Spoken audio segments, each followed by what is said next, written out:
Srácok, ide értünk Tihanyba, ahogy a Levendula városába.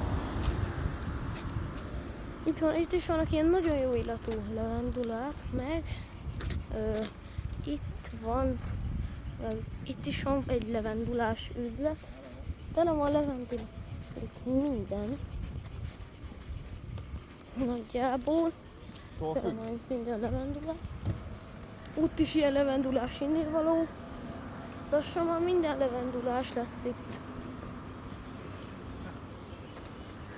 De amúgy az jó, mert egyrészt a levendula jó hatású, másik részt meg jó illata van. Itt is megy a Rádió 1. Aha. És ez fel van Facebookon? Úgyhogy ha itt keresnétek, hogy megy le, akkor itt van ez a videó, nézzétek meg, úgyhogy megy. Itt vannak ilyen cuccok. Ilyen levendulaolaj, itt már minden. Kakasbisztró. Kisvardán is egy ilyen arany kakasbisztró. Nem ilyen, hanem ilyen. Nem kakas, hanem az a neve, hogy arany kakasbisztró. A barátomék házához közel.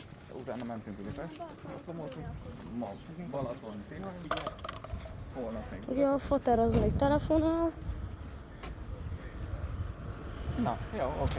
Na. Itt van egy ilyen ház. Az nem baj, hogyha van. Ó, itt még van ilyen régies, ilyen náttetejű csárda. Nekem teljesen mindegy. Kevés olyan ház van, aminek nátteteje van.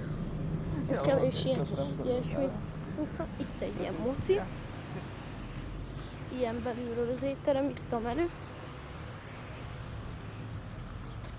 Itt van még ilyen lényrajzos cuccok. Itt ilyen szívecskés a kerítés. Régi, ilyen OG pad. Mi mostani fapadokhoz képest nagyon régi. Ott is van ilyen mindenféle vackot árulnak. Vendégház.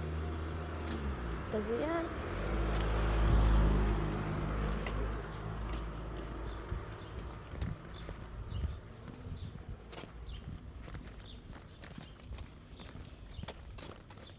Szép kisváros ez a Tihany, csak nagyon meredek.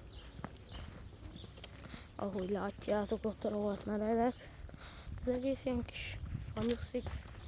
Ott a kilátás.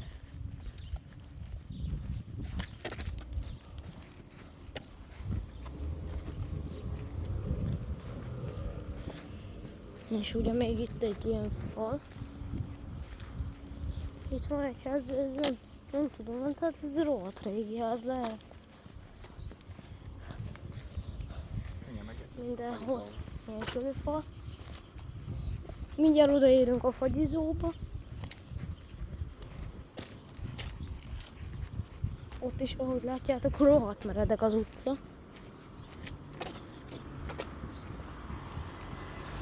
Alig lehet ott felmenni. Itt meg ilyen utás.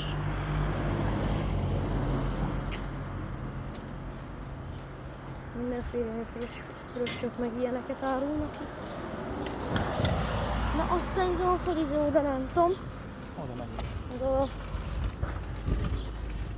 Oda? Ide, abban levendula fagyizó. A levendula fagyizó. Ott szerintem lehet kapni levendulásot, meg mentásot. Lehet, hogy ott voltunk már korábban. Le fogom videózni, hogy megkóstoljuk a fagyit később. Na, sziasztok!